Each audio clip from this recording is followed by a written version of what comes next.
hungry and in power again. What the fuck is up, gamers? Welcome to the latest and greatest episode of Henry Kissinger's Pokemon Going to Die, the only podcast made by, for, and of the terminally online. I'm Sarah, aka Large Voldo, the size of a small Voldo.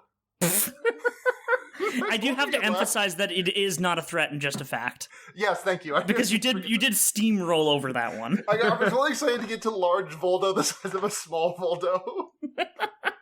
I'm Matt. Hold on. Wait, what if it was Large Boulder, the size of a small Colorado? Okay. Anyway, go on. I'm Matt, also known as Gone Delaney. I like it. I like it. I'm Scott Matt, also known as Rebecca Long Faley. Okay. I don't get it. I don't think I get it either, but I was going along with it. Once we've recorded this bad boy and you listen back, you'll love it. I'll Don't giggle. worry about Okay, it. gotcha. I love it. We need the context. It's enticing people in. They're coming in to listen. They want to understand the Rewatch name. fodder. So Hell yeah. I'm just a little bit concerned that because your names are both Matt, the listening audience won't be able to tell you apart.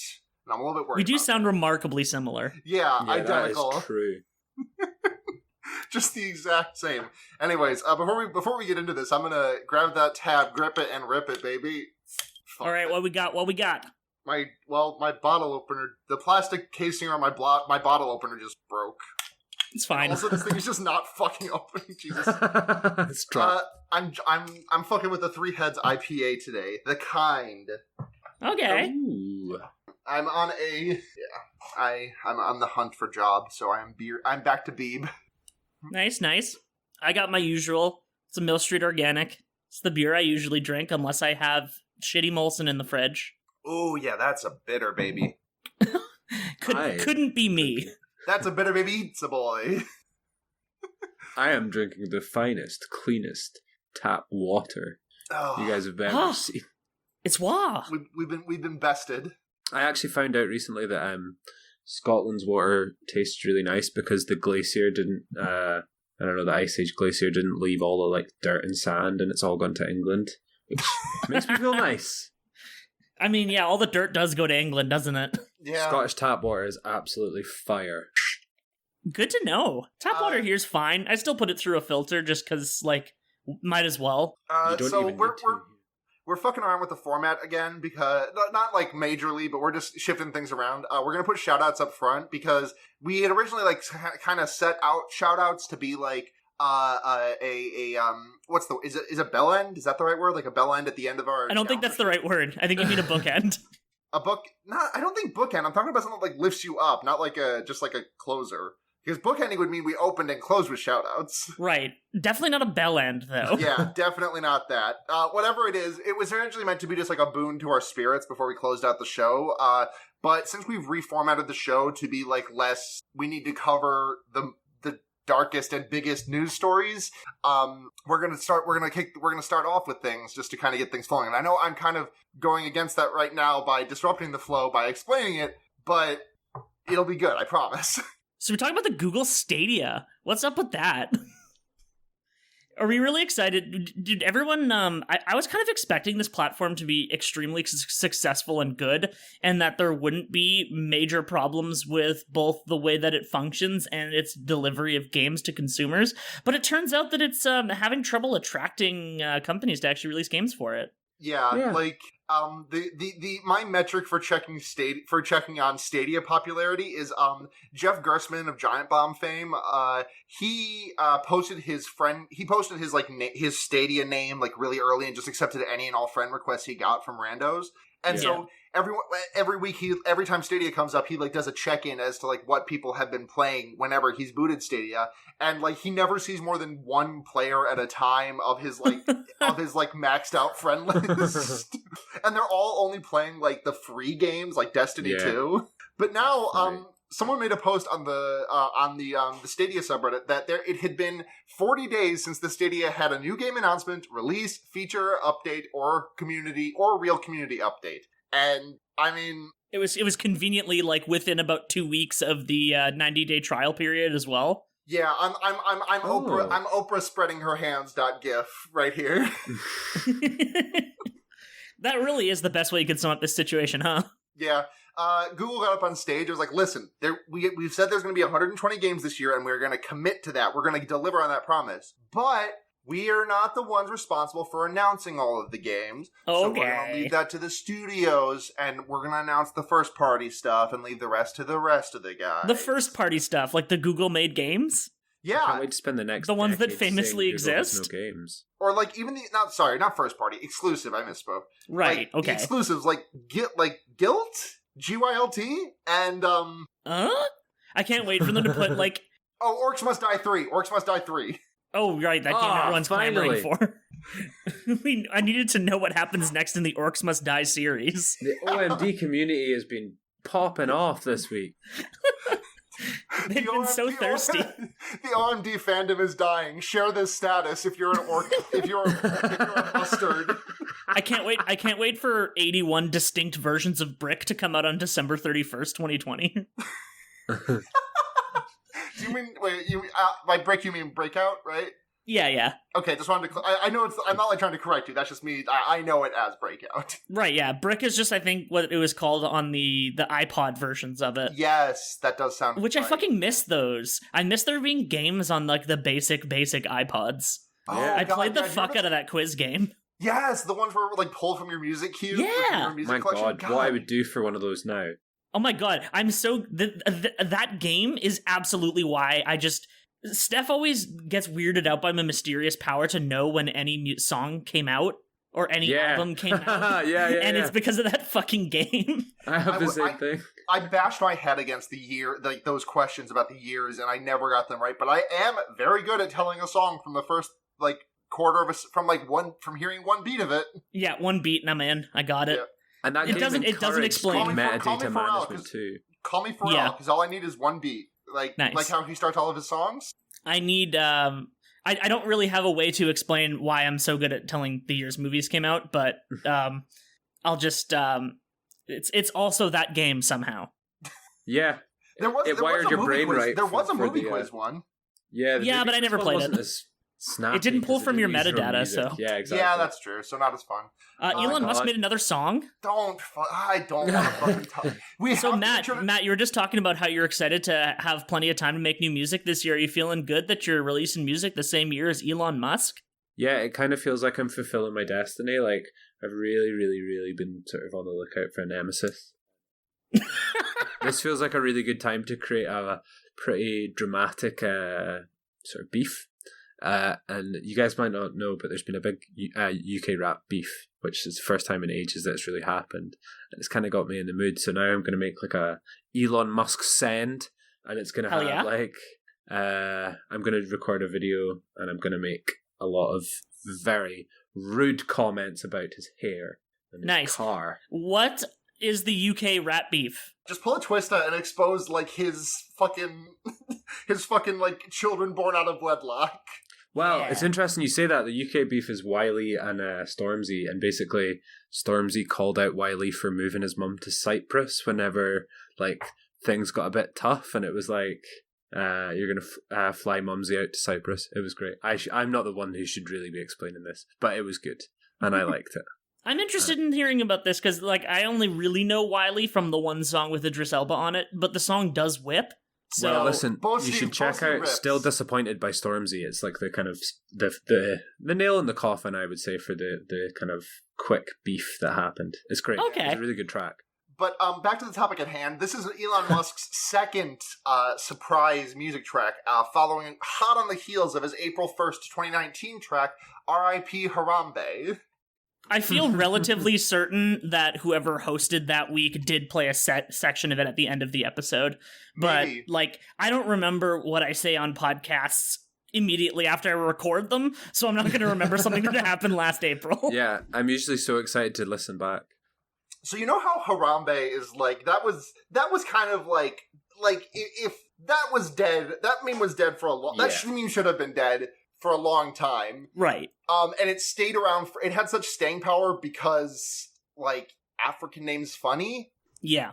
Like, that was That was the whole thing, yes. I remember Kumail Nanjiani getting fucking absolutely ratioed to shit for that take, which is the correct take. Like, who the fuck remembers Cecil the Lion? No one made Cecil the, like, there was like one, what was his name? I am completely on a tangent here. That one Vine guy who, like, did that one Vine of him finding the Guy Fieri pressure cooker for $69. I have no idea. I want a link to that Vine, please. Yeah, he did a Vine with, like, that said both Cecil the Lion and Harambe, and that was the only time I've ever heard anyone mention Cecil the Lion, which happened around the same time and was a similar thing. But right. Anyways, so that was like a meme that probably died to most people in like 2018, because the original Harambe thing. Do you remember when that was? Like off the dome? No, I do not remember off the dome, but I am. May of 2016. May of 2016. Okay. Harambe happened while Obama was still president. The Homestuck president. Right. Exactly.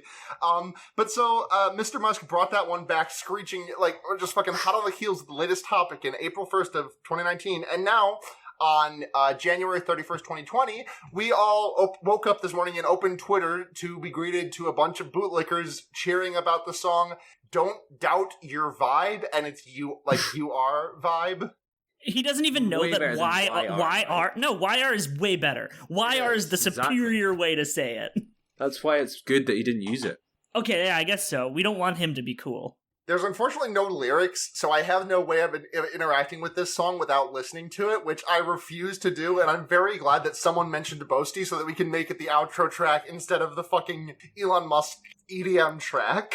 Okay, but I am going to have it on in the background for the next couple of minutes, so go. Just play it really quietly off your phone. Alright, tell me if it bangs. I won't listen, but tell me. Oh my god. The first recommendation is the Fantano review. Let's keep that in the old Binio. Oh, that sounds like some fucking challenging material. Yeah. He's still around, huh? I say that, but I've actually been watching a lot of Fantano's content lately. I just don't like the man. I get that. I don't love him either, but he is less of a, this is weird to say, but he is, my only other, like, new music, like, avenue is to go to the front page of Pitchfork, and Anthony Fantano is less fucking masturbatory than Pitchfork, so. That's fair. Yeah, because we keep losing music publications, which is a huge bummer. Yeah, is Noisy still around? Yeah. Fuck, barely. Just. Hey, what if instead of Boasty it was called Noisy? Yeah. Anything? This is something. I think you're being very generous. Okay, I had to put that off. That was bad. No, it wasn't good. Not good? It does not bang. It does not whip. It sounds like the kind of music that my friend's older brother that smoked vanilla cigarettes listened to. So you're saying that, like, Grimes completely fucked, though her politics may be now that Elon Musk has corrupted her? Well, that's not true. She was probably... You don't fuck Elon Musk without having some busted politics. Yeah.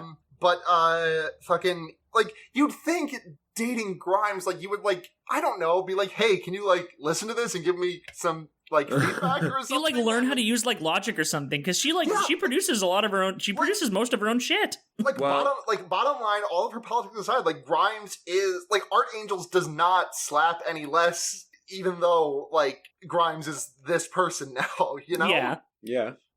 Well, I mean, he definitely got production lessons from her, but the man has no soul, so it's kind of hard to write music without a soul, I feel. Yeah. I don't remember if this was in our channel or if it was just... Heart, and I fell in love with you, heart, and I fell in love.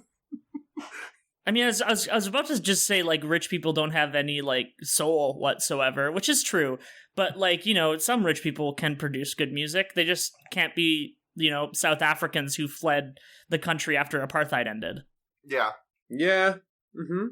That's just... yeah, I think. So, I think we've spent enough time on everyone's favorite Muskie Husky. So let's head to the next shout out, which is that Katie Hopkins finally got banned from Twitter. Yeah. I have a hard time keeping, like, she's a UK person, right? Yeah. Yeah, she's sort of like a UK, Charlie Kirk, I guess. Yeah, the main thing I feel like she is known for is the one picture of her. It's like how it feels to be a white conservative woman on Twitter, and it's just her with like a paper target glued to her forehead. Yeah. Yeah, Which, that like, fucking picture. yeah, you put the target there yourself. Yeah. That's how it is. The target is your posts, idiot. Yeah, she actually famously was on The Apprentice in the UK, which I think is ironic. What did she actually get Turn of banned events. for? Right, so I didn't actually see the tweet that she did get banned for, but unfortunately, Rachel Riley, so this is going to take a bit of explaining. Rachel Riley is a host on Countdown, which is a British TV show. I'm not sure that there's really a US equivalent, but it's like a letters and numbers game. Anyway, Okay. she has really emerged in the past year or so as a very like neoliberal, anti-Corbyn, like really pursuing the anti-Semitism route, like really going after him on Twitter. And she's got a big following. Like she's obviously brought appeal to a lot of people in the UK. But she like photoshopped an image of Jeremy Corbyn at an anti-apartheid march and changed. Well, I don't know if she did it herself, but she shared it anyway. Right. And the text and the sign's been changed, and I can't remember what it says, but it's pretty anti-Semitic, I think. That's not surprising. Anyway, so Rachel Riley led this big campaign with some of the sort of, I would say, lesser effective and lesser known sort of anti-defamation groups for Twitter in the UK. Presumably they were the only people that would work there. But they basically presented a legal case, I think, to Twitter to get Katie Hopkins banned. So there was a lot of memes like, Katie Hopkins banned from Twitter, but Rachel Riley is the one that did it, and what's it like the You don't have to hand it to Larry them? David. Yeah. So The exasperated Larry David, or like the Jay-Z gif of him just trying to decide whether or not to like groove to something. Yeah. Yeah,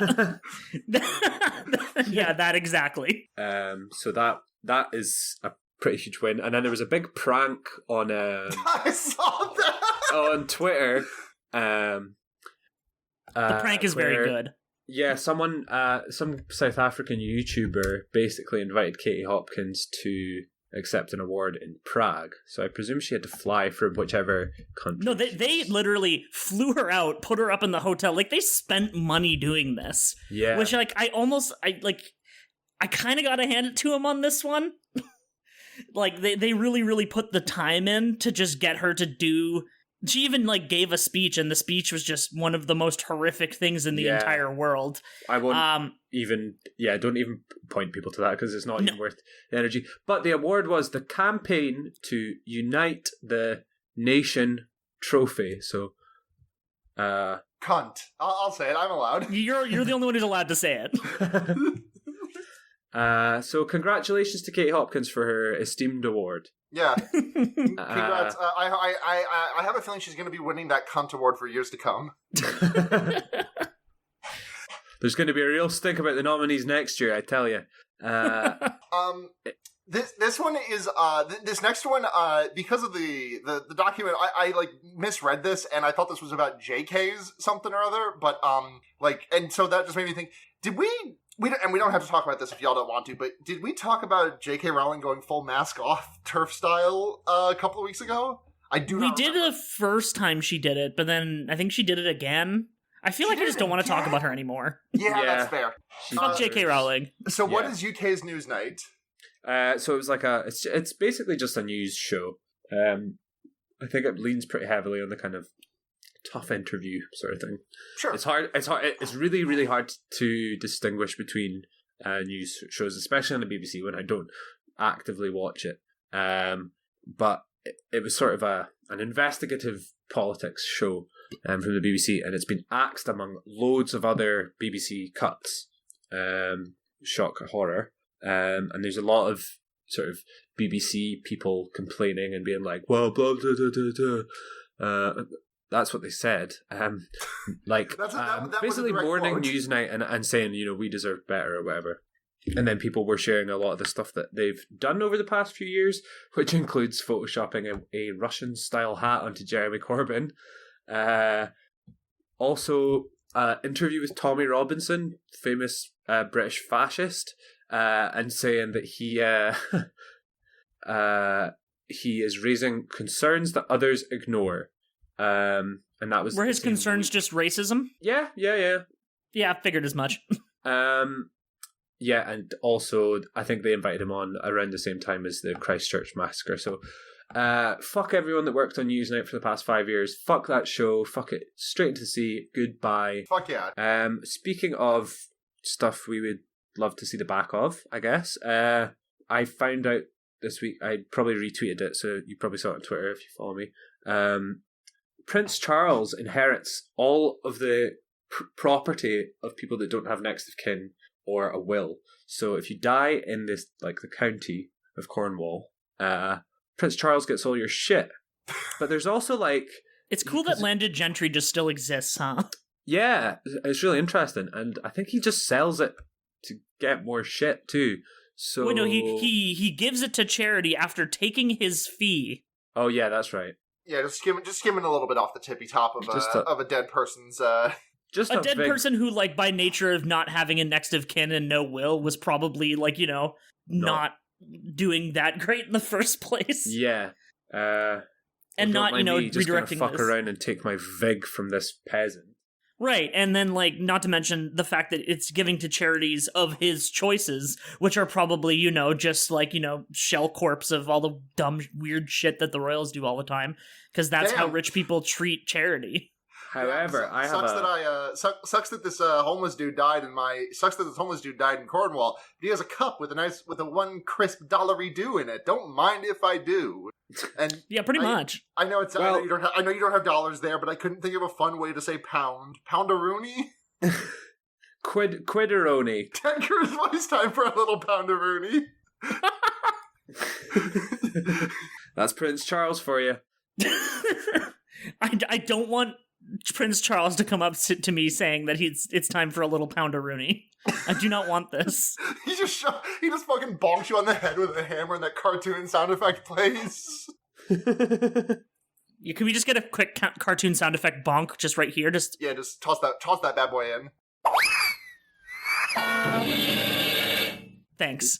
We're not going to talk about this in depth because we just don't have we have not devoted the time to it. But I do want to just say that impeachment. Are you feeling peachy? I can't even follow impeachment anymore.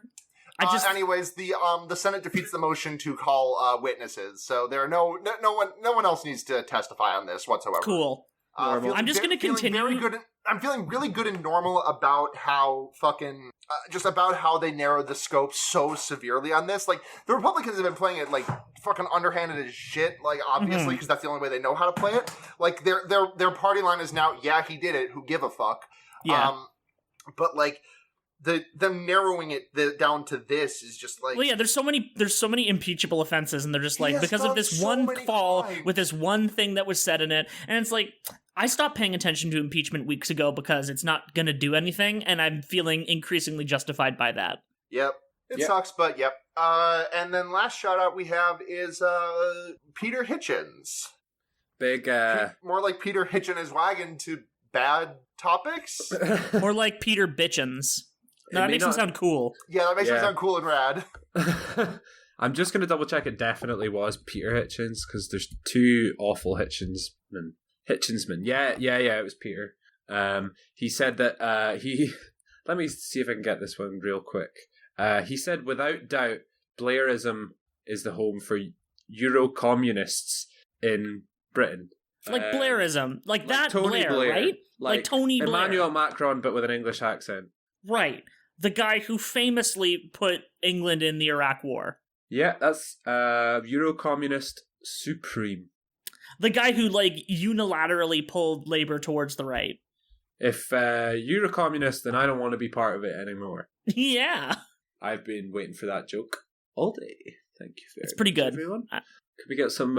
Could we get an applause sound effect, please? I'll just do one myself.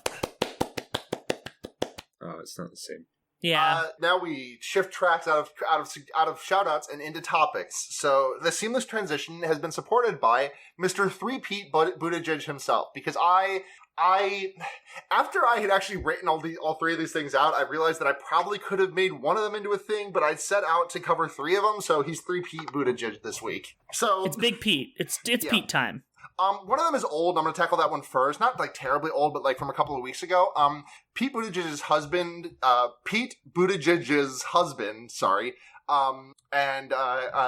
fucking sorry, his name is Chasen Buttigieg. He went to a fundraiser at this gay bar called the Dark Lady, and they showed up to do the fundraiser on Friday the 17th, which is normally a busy night for them, where they do like drag shows and stuff, which is like, from what I've seen at gay bars, those are pretty popular nights. Mm-hmm. But so Chasen Buttigieg shows up with Buttigieg's staff, and they're like, "Hey, cool, happy to be here. Can you get that dancing pole out of there? Because they have a dancing pole on a stage in the middle of the gay bar because it's cool and it whips. Yeah, because it whips. Fucking no." And the people were just like, no. And then the Buttigieg team was like, "All right, I'm out." Bye. And that was like 20 minutes before the event. So, like, even if they had been willing to comply with it, which, I mean, good on them for not, but even if they had been willing to comply, like, I have to imagine those things are secured pretty, securely to prevent, like, people from hurting themselves while using it. Yeah.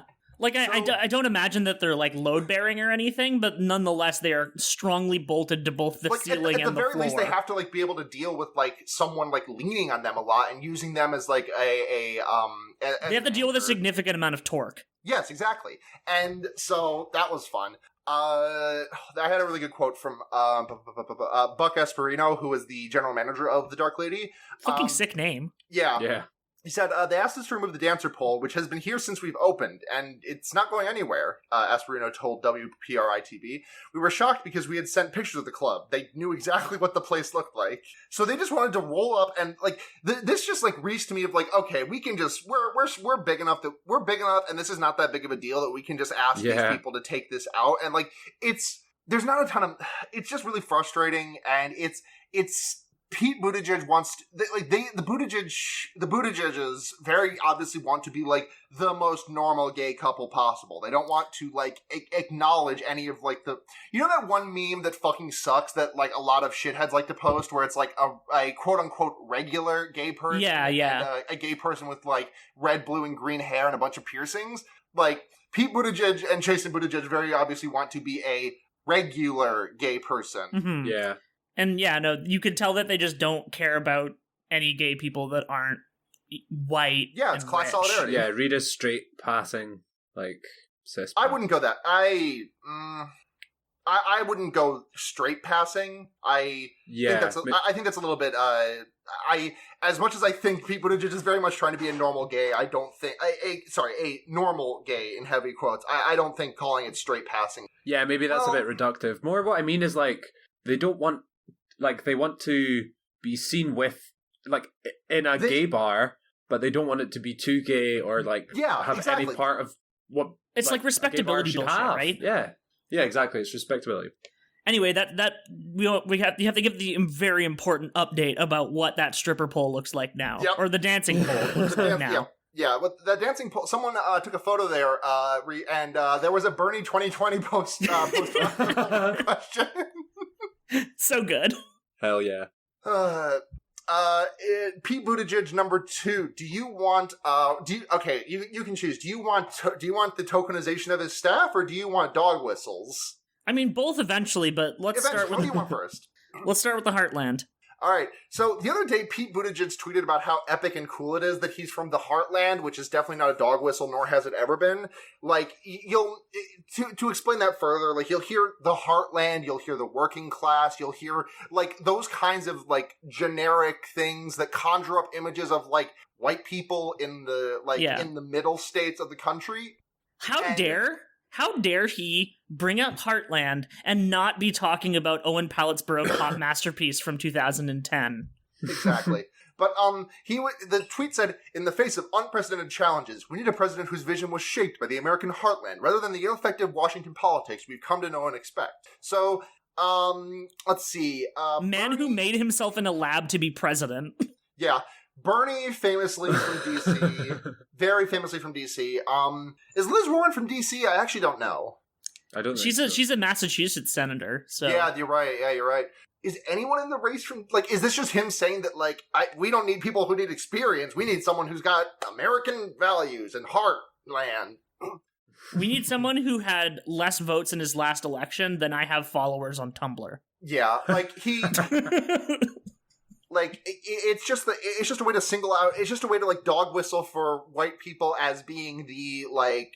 It's just saying these are the real Americans. We're way more American than those, and it always means like white people in rural cities. Like, oh man, that actually folds really well into my subject, which we'll get to in a little bit. But like the fetishization of like middle America and rural America, and how that actually translates into like actual material support. It's real interesting that you might expect there to be like, you know, strong support for rural America, but it's mostly crickets.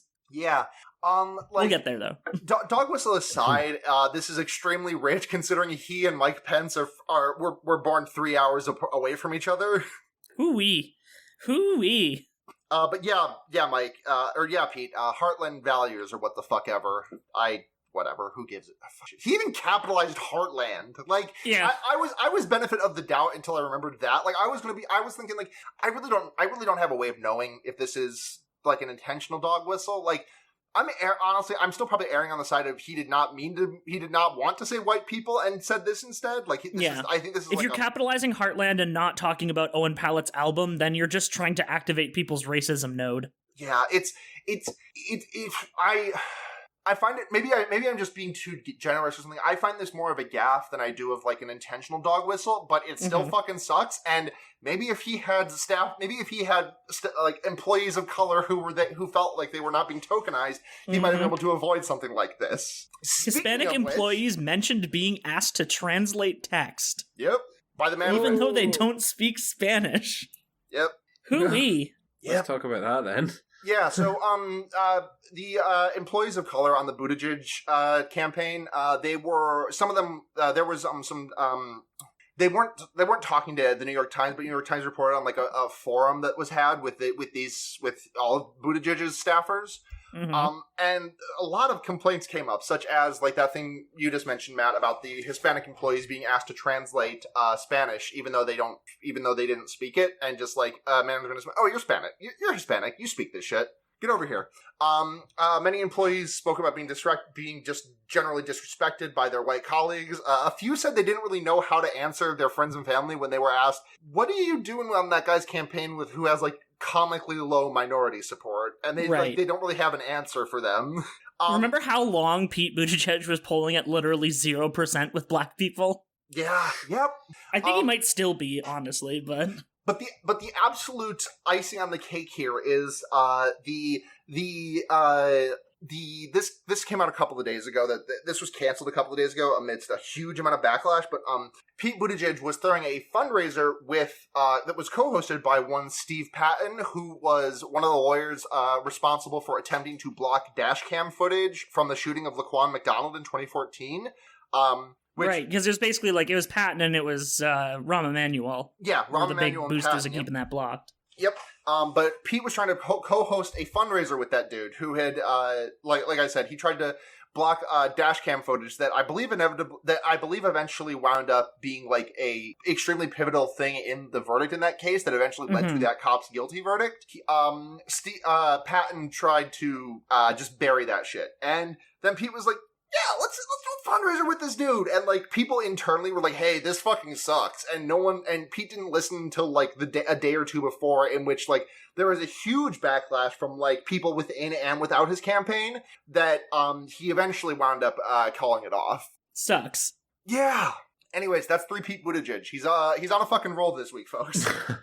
Yeah, just not having a real normal week. It really just seems like he sucks and should drop out.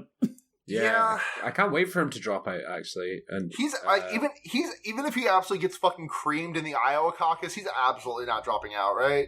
I feel like he's going to stick around like a good decent amount of time, because eventually someone's just going to pay him to enforce a broken convention.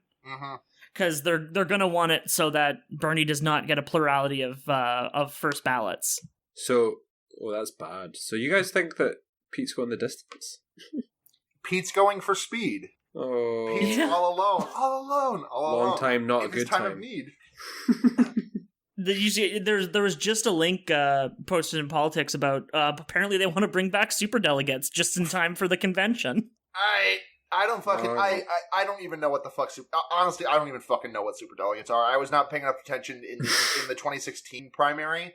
I like in 2016 I was like, yay, go Bernie! I'll vote for Hillary though too. That's she's a they're basically able to signal voting intentions outside of the actual voting intentions of the state, which gives them like a huge effect on polls, which swings momentum. Maybe this beam is just really strong, but I didn't grok a word you just said. It sounds like some bullshit. It sounds like some cheating bullshit done by they're influencers basically. Cool. Okay, so Jake Paul is gonna say Yang Gang, I need that extra $1,000 a month, and hit the tab and flip a water bottle. Yeah, and like they're also like in addition to this, they also just like supremely loosened the rules to actually making the debate stage. Yep. Basically to allow Michael Bloomberg to be at the next debate, despite the fact that he does not have the number of individual donors that would be required otherwise.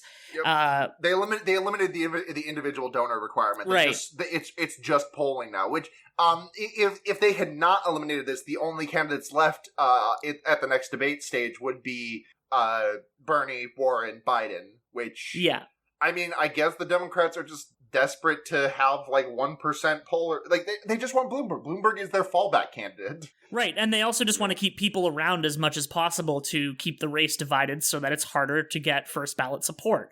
Yep. Because if it's a brokered convention, that's when the super delegates can swoop in. And I don't know if the DNC super delegates.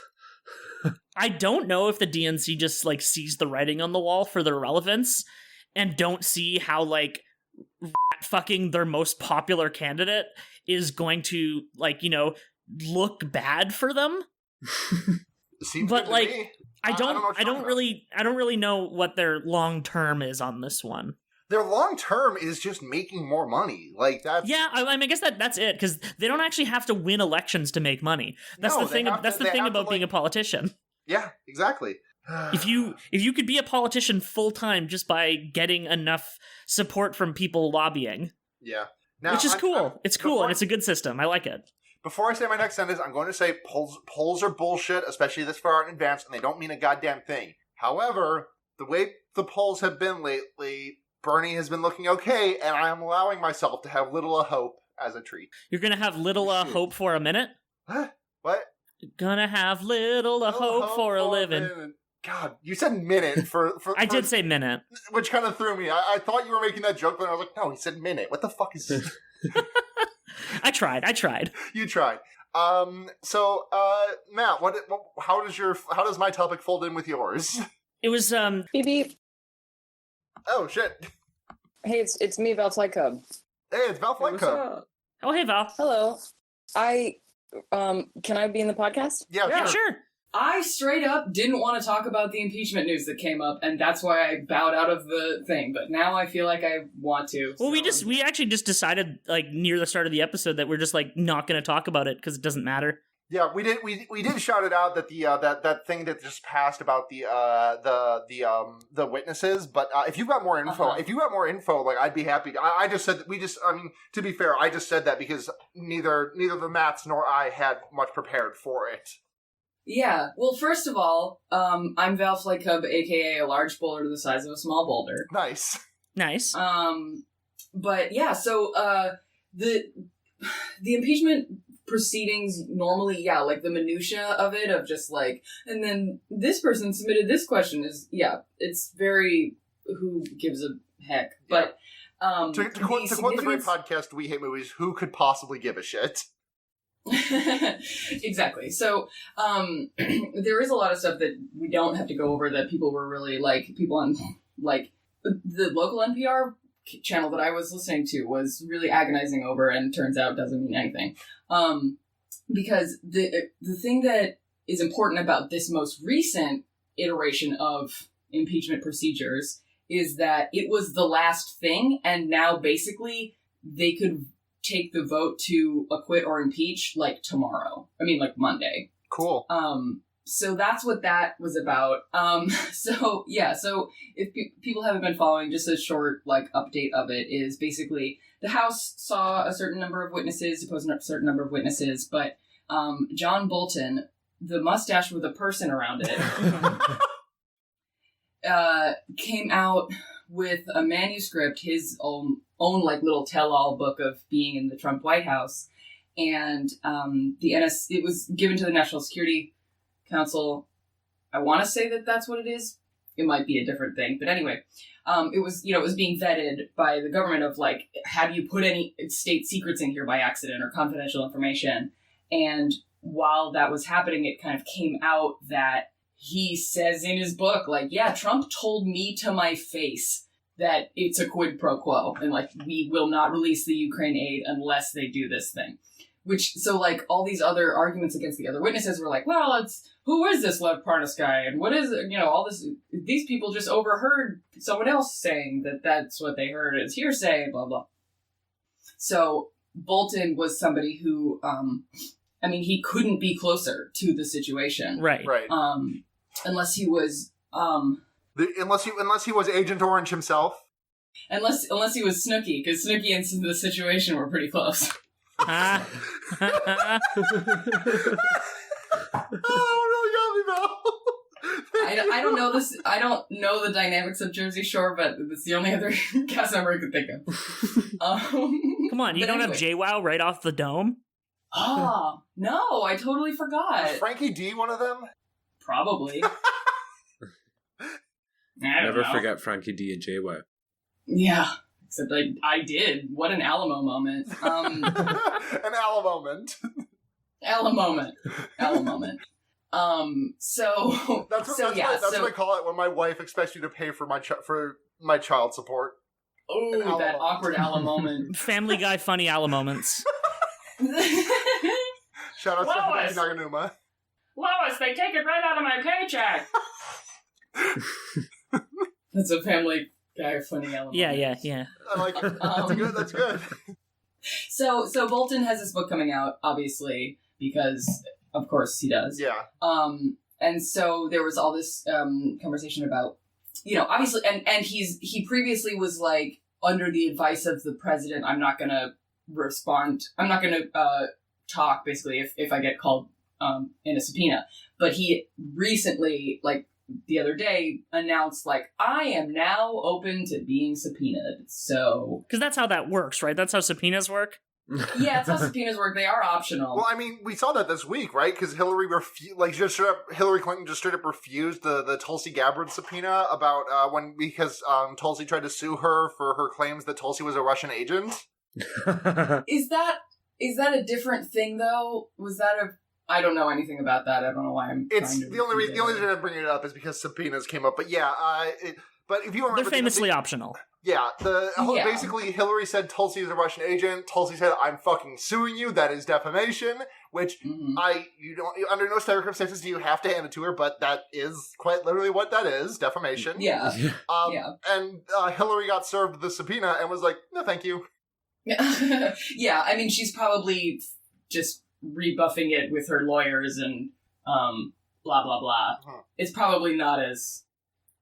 It's never as simple as it sounds, but yeah, you can just kind of do that. It's not. It's never as simple as it sounds, but it's almost always as stupid as it sounds. Yeah. Yes. Like it is more complex than what I have just said, but it is no less stupid. The effect is the same. Yeah. It's like I just did oh my god, I just reduced the fraction. Yeah, exactly. So the vote that was today was whether they were going to extend the trial. Trial. It's not really a trial, but it's a trial. Extend the trial to include other witnesses who have come forward.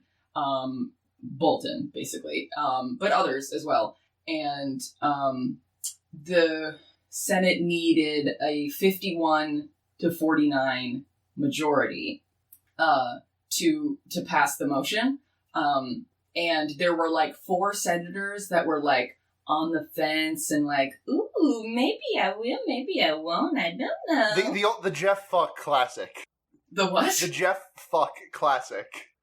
I don't know who Jeff that Flake. is. Sorry, I should clarify because that's a joke that probably hasn't been made on this podcast in over 6 months. But Jeff Flake, More than that, I think. Jeff Flake is that guy. Jeff Flake is the guy. If your memory has failed you, Jeff Flake is the guy who posted that check that he wrote to Senator Doug Jones's campaign against that guy whose name I forgot, and I'm not bothering to think about.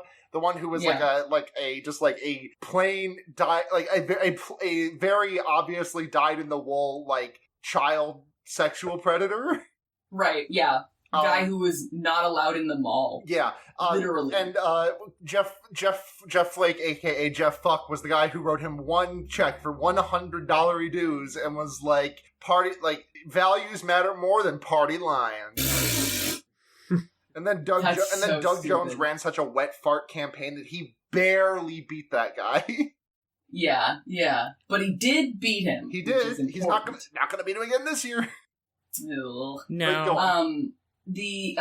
So the vote had to be at least 51-49. Yes. And I believe Democrats had to get 4 Republicans onto their side. Mitt Romney obviously was one of the people that was like hinting at maybe he was maybe, I don't know. Maybe. Senator Murkowski was someone else, was a senator from Alaska who I never heard of, and will continue to release from my memory. Yeah, her name pops up every once in a while as one of these potential fence sitters, but never actually commits to it. Like it's Murkowski, it's Collins from Maine, and it's Romney, and it's Jeff Fuck. Yeah, so they.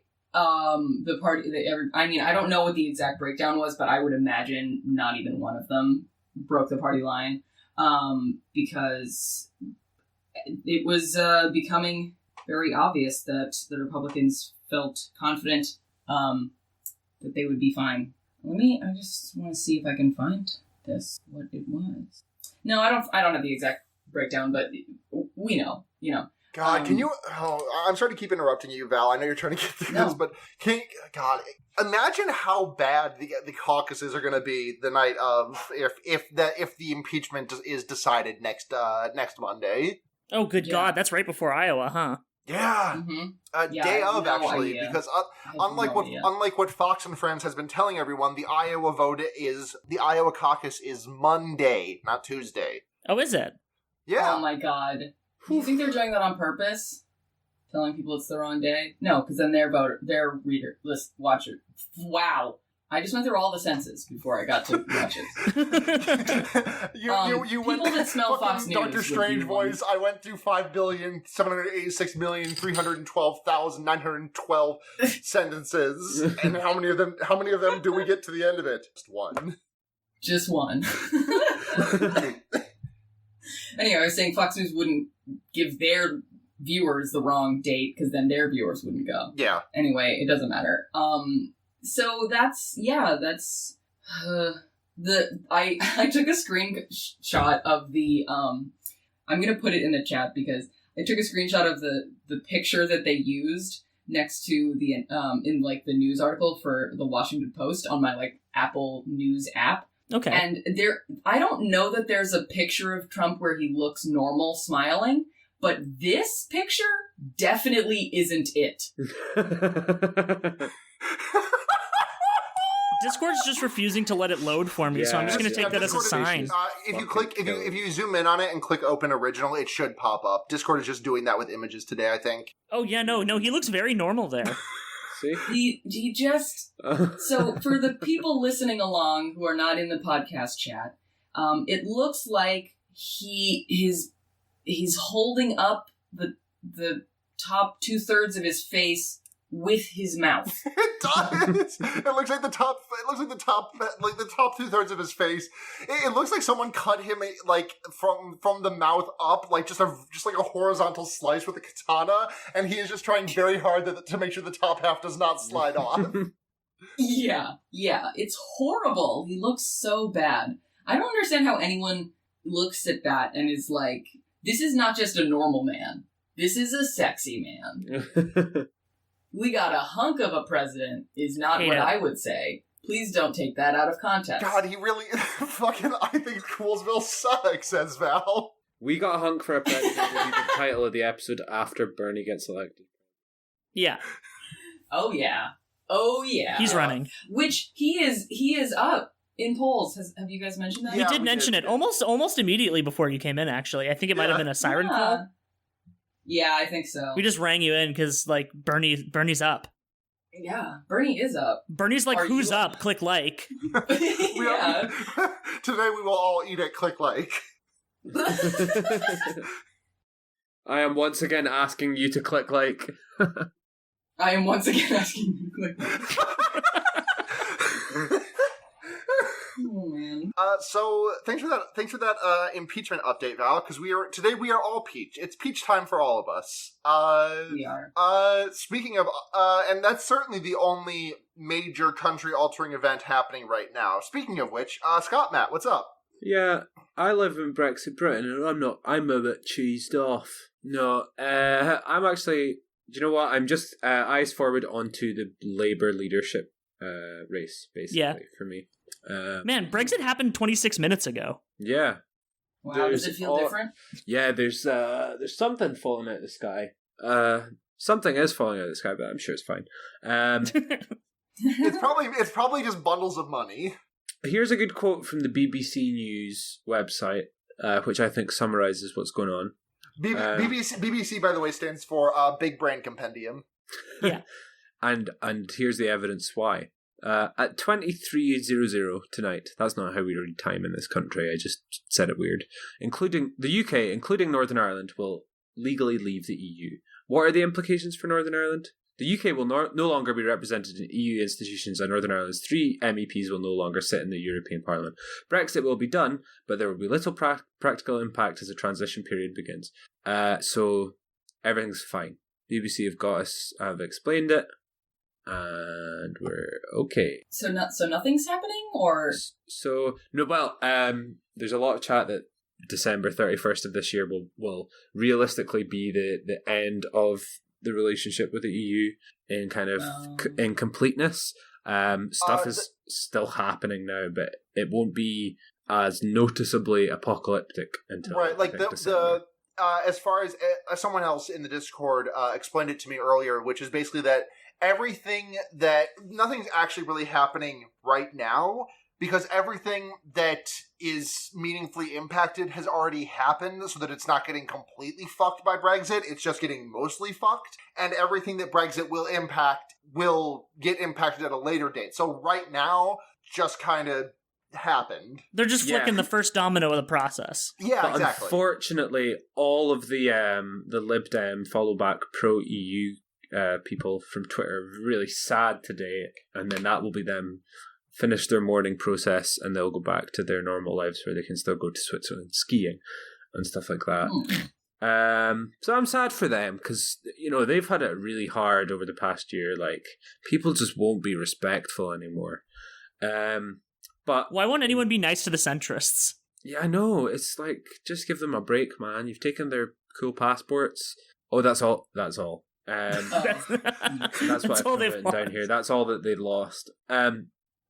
But on to more sort of positive UK stuff is, well, I say positive. Yeah, it's positive. Rebecca Long Bailey, who is this kind of main socialist candidate for Labour leadership in the wake of Jeremy Corbyn's departure, is doing pretty well. She's got a couple of good endorsements from Momentum, which is one of the big reasons behind Corbyn's success, relatively speaking. And she's also had the endorsement of a pretty big trade union too. I can't remember the name of it. You do love to see union. You do love to see union. A few of the other candidates have had like union backing, but I think, like, generally speaking, trade unions have been eroded a little bit in this country. And Everywhere. yeah, but so the other candidates like Keir Starmer, who has a bit of a Mayor Pete vibe to him, actually. He just does not seem to stand for anything. He didn't really appear until late stages of Brexit, and he was the shadow Brexit secretary and stuff like that. Like, he's basically pro-EU, and that's about all I could actually tell you about him, other than the fact he looks like an investment banker, which I don't trust. Will he follow back? He might follow back. So he is FBPE, so that ticks a lot of boxes for a lot of people. We've got Lisa Nandy, who compared Scottish independence.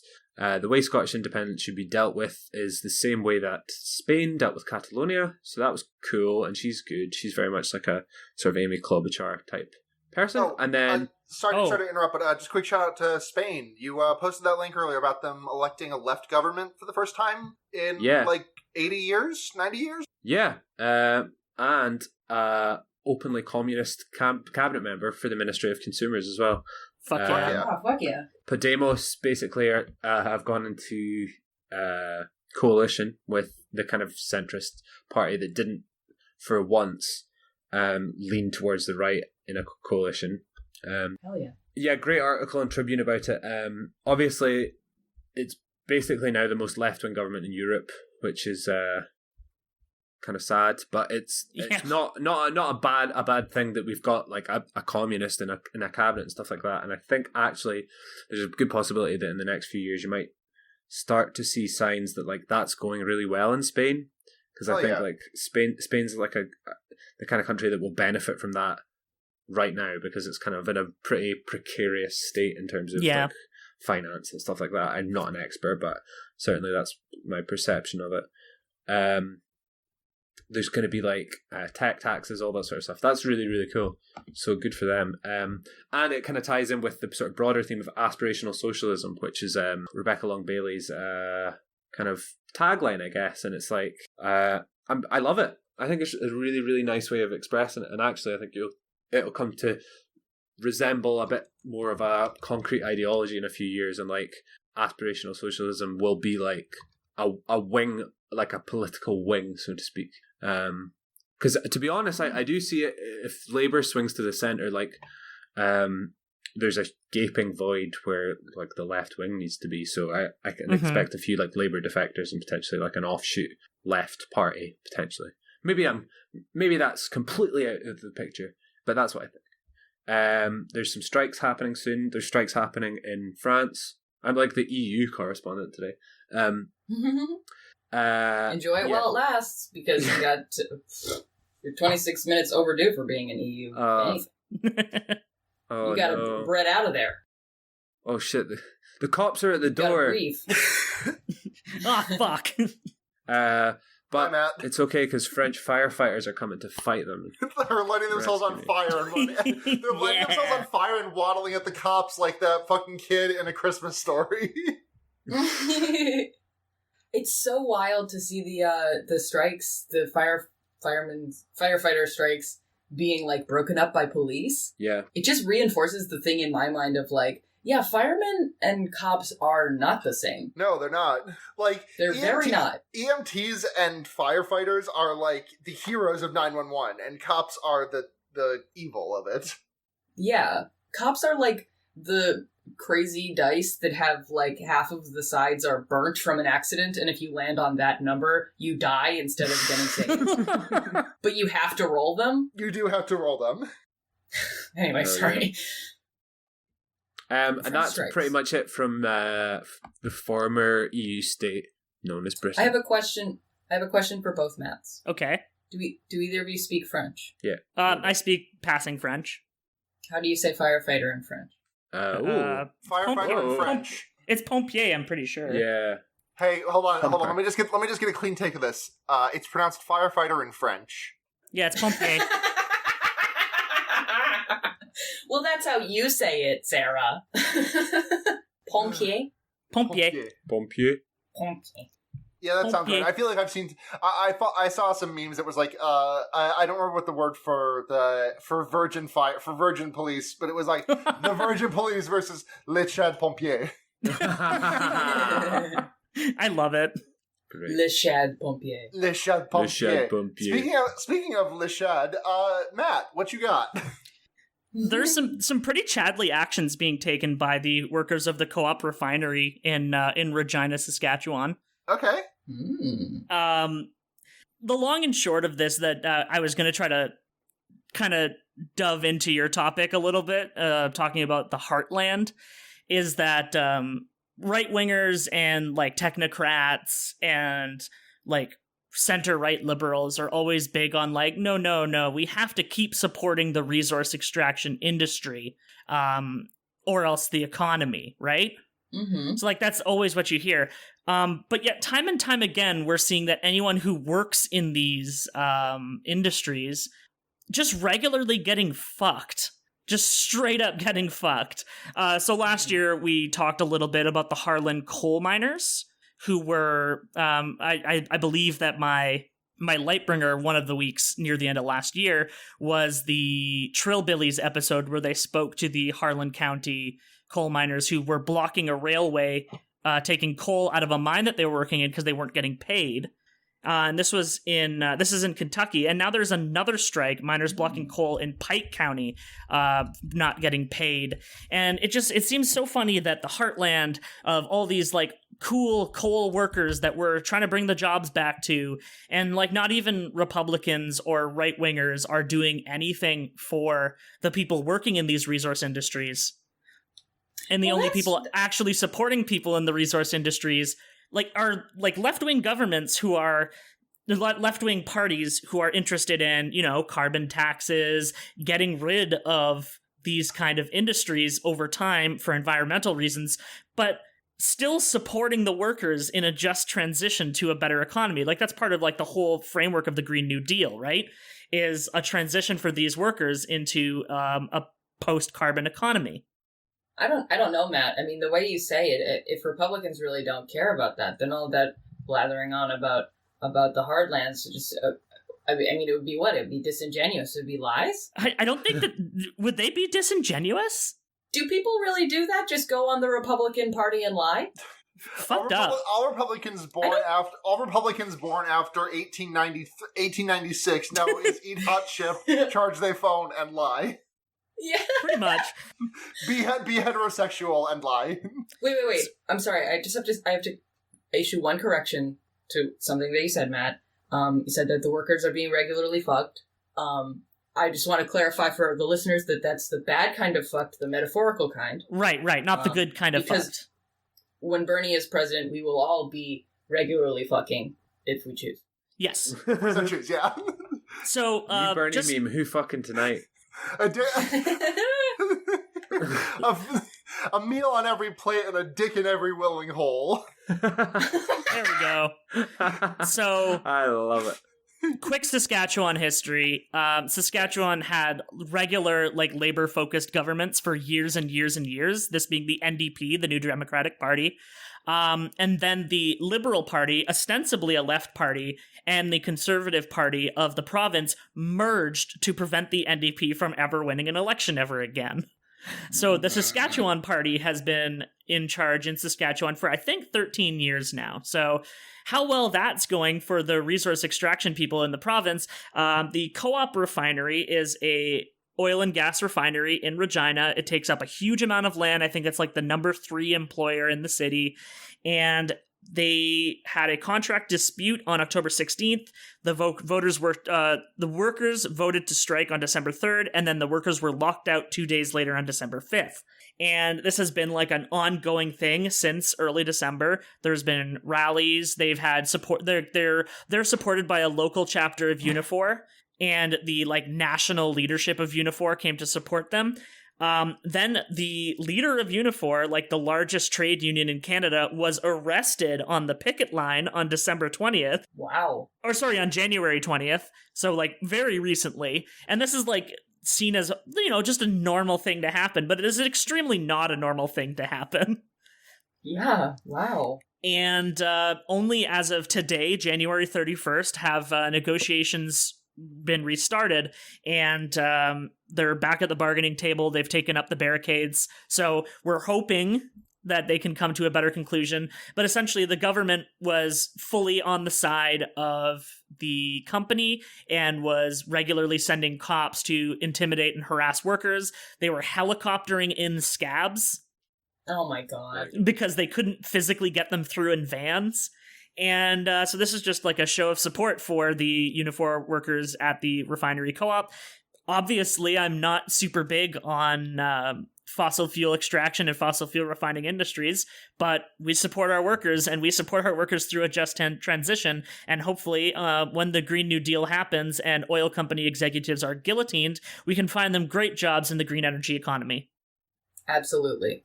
Also, Sorry for to purposes of parody, those are two separate things that will happen. Green New Deal passing and then guillotine. They're not related. It's a joke. I mean, contest. that'd be a really good Green New Deal. Oh my god. It's just like pencil it in, like scribble it in pen on the bottom right before it goes through. You have to do it now. We turn them all into bone meal fertilizer. Ah. Just grind them right down. Yeah. Sorry I'm going to cut in just now. My mum's ringing me, so I'm going to call her back because it's kind of late. I'm just going to make sure she's alright. But I'll just end my recording here, okay? Alrighty. I'll catch you guys soon. Bye, Enjoy Matt. the rest of the podcast. Bye. Bye. Bye. So that's basically the end of my bit. I kind of kept it tight, but never believe a Republican if they say that they support the rights of workers in extractive industries, because they don't. And also, Yeah. never believe a Republican if they say they're not going to move the football on you this time. They And will. also, never believe a Republican. End sentence. That's true. Yeah. Um, The only extractive worker that Republicans support is Jeff Bezos. Nice. Boom. nice. Do we want to get into recommendations? What is recommendations? Do you mean Lightbringers. Lightbringers? I'm sorry. I had a beep. I'm absolutely fucking wasted. You're just thinking about a completely different podcast. Yeah, I'm thinking of Fear Baiting, which is back next week. Ooh. Shall we do a Yahoo?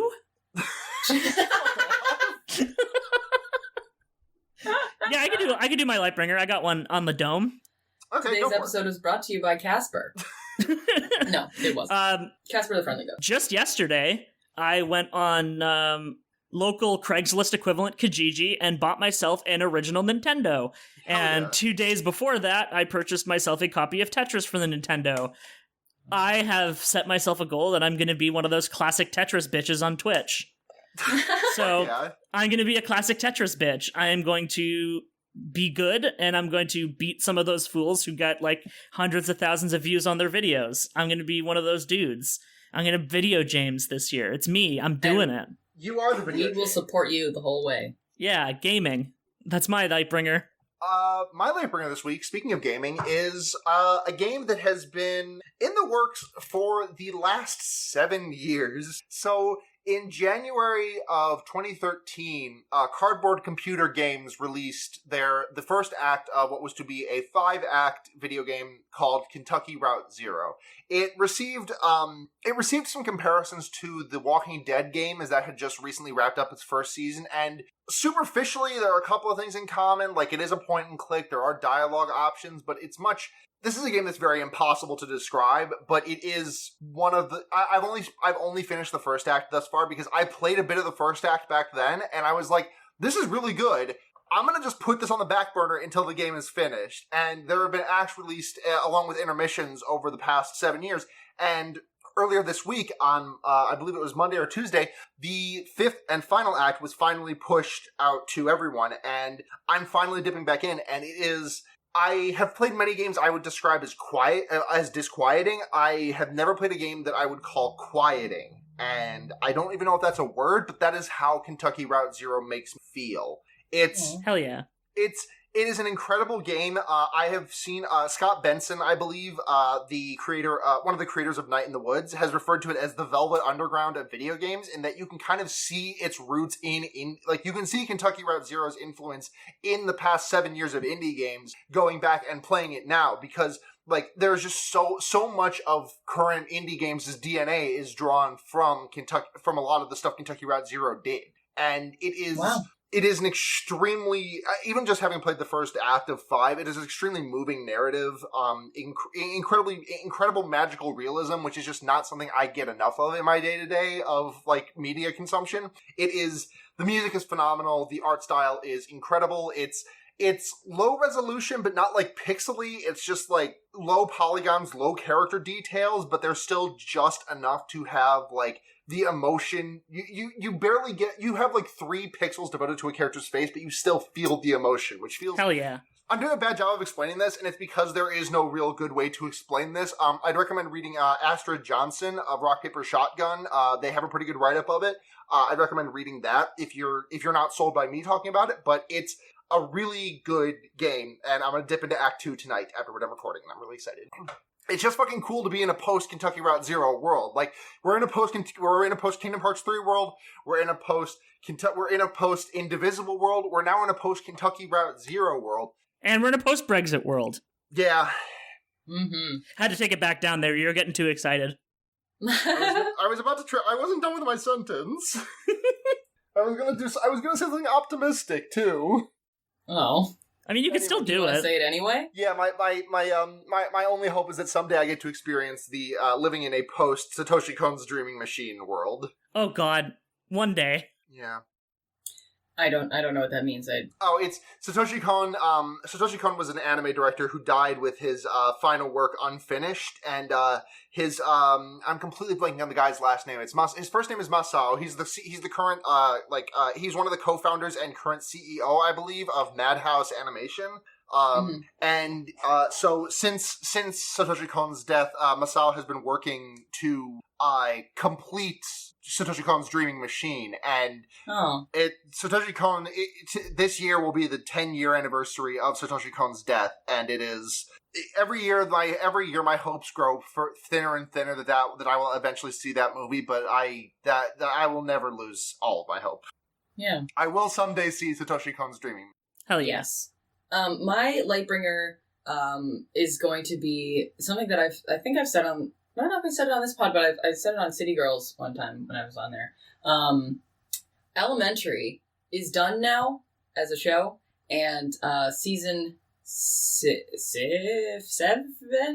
the last season, wrapped up like 6 months ago or something, and I hadn't seen it, and because I was like, I don't want it to end.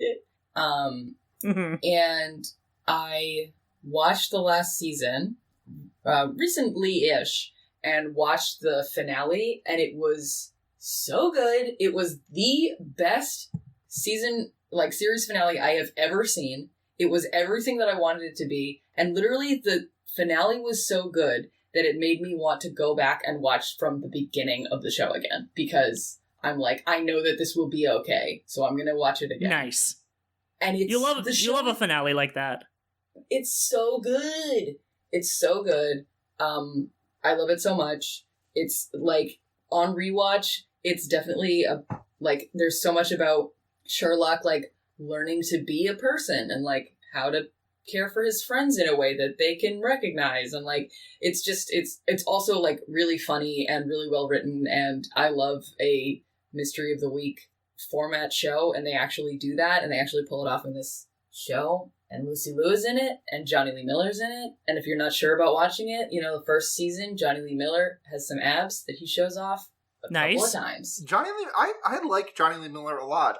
Ever since I first saw him on Eli Stone, the show where he played a lawyer who was having visions from God.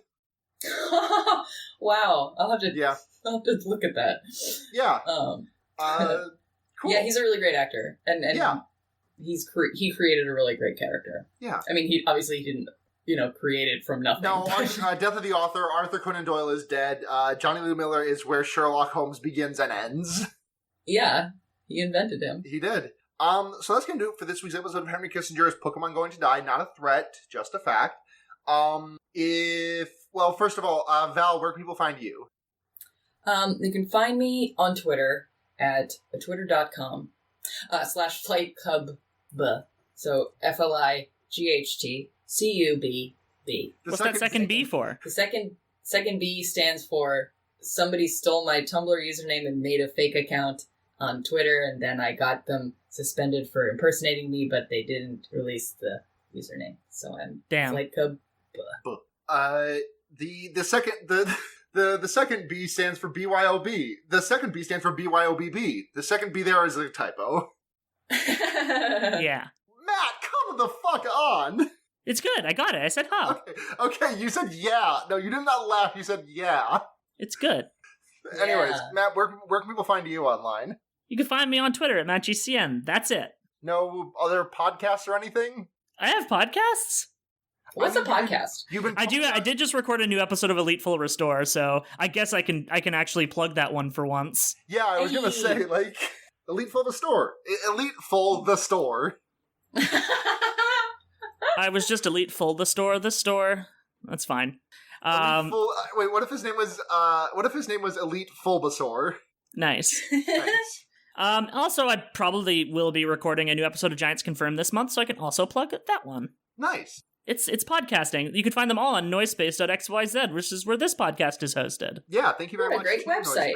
Thank you very much to Matt GameCube and Noisepace.xyz for hosting this and a litany of other great podcasts, two of which are mine, Fear Baiting, which is coming back next week, and, so if you're listening to this the day it comes out, not the upcoming Monday, but the Monday after that, I think it's like the 10th, and then I also do the Wonder Years, which is the Animorphs podcast. And we are ramping up to the end of that podcast. Like, we have maybe 10, 12 episodes left of that show. So get in there. Get in while the getting's good. It's a good podcast to me. And I'm on Twitter at, I'm actually not going to plug because I'm currently looking for work. And I don't want to tie this, I don't want potential employers to find this podcast and tie it to a Twitter account. No, that's fair. Speaking of podcasts that are wrapping up soon and that are on Noisepace, Jerkin' It is coming to an end. Yeah, Jerkin' It's almost over. So close. The boys will finally get to be released from their torment. Yeah. I'm very excited for them. I'm excited for them, but sad for me. Thank you very much to Reddit user Bisexual Punch Party, as well as the Taxpayers. Bisexual Punch Party for maintaining our Reddit, and the Taxpayers for the use of our theme song, Evil Men, off the album Cold Hearted Town. It's a fucking banger. Thank you very much. And we can be found HKIPGTD everywhere. That's Tumblr, that's Twitter, that's Gmail. That is Patreon. $1 a month gets you any and all bonus content we have.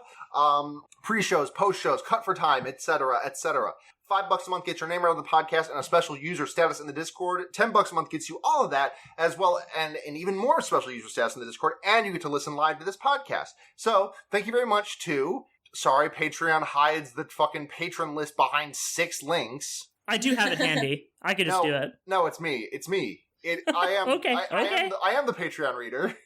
I am the podcast. Jesus fucking Christ! I hate Patreon so much. Was that a convincing Palpatine voice? Or Sure. is that even the guy that does it? Who's the guy that says I am the Senate? That is him. That's Palpatine. I thought you were doing a Game of Thrones I am the gift. No. But anyways, thank you very much to Burgermeister, Stephanie Ruff, Pregnant Seinfeld, David Besser, Alex Schauk, Six Arm Sweater, Patrick Van Brunt, Alex H., Jacob Sears, Neve Noel Williams, Wynn, Bryce, A Sexual Fish Tank, Ashinu, Alex Hoot, Maximilian Rower, Tufster McGee, Bryant, Nick Clarkson, Jane Wick, Flo Siegel, Destry Hawk, Pierre the Disaster, The Tallest Jew, Michael Weems, Non-Binary with Left Beef, Summer Geist, Dijonais, Chaz Goblin, and Paul Blart Flesh Cart. Hell yeah. Thank you very much for all of your support. I think that's everything. I'm feeling weird because I did shit out of order. Oops. Oh well. Semper Funny, Memento Pokemori. Fucking sue me, Semper Funny, Memento Pokemori. Love y'all. See you next week. Bye. Bye. Before you stop recording, do not forget we have to do another sync clap at the end so that Alex does not have to line up with the Craig. Oh, let's just do that right now. Go to Tim's ass. Yep, spread Tim's ass wide like that goatsy motherfucker. Okay, thank you. Okay, that's a bit much. Alright, one more dab, then it's back to business. I'm a real G and your dad's a witness. Boy, Joe Broad and your sister begged it. I told that little bitch don't ask for pictures. I do this thing for fitness. Put them cowie boys and rizzlers. Fallouts at the next family function. The cowies are gonna have an awkward Christmas. So why you love to talk about mum so much? Where's yours? Let me just allow it. Let me just pause. No, fuck that, man. I gotta done the virus. Sorry, Wiley, you should have been the one to guide us. But since you wanna diss my mum so much, let's talk about why you moved your mum to Cyprus. That poor little woman was scared in the house car. You put her life in danger, you prick. Bricks and shots just fly through your window. You couldn't be the person to save her, you prick. Instead of you to squeeze the pumpy, you said, yo, mum, you gotta leave the country. I never wanna hear you say free the man them. Let's go Cyprus and go free your mumsy. Got mumsy banged up abroad. All because her son was a fraud. Can't handle this, so she handles dick like I handle the war. We got a hunk of a president.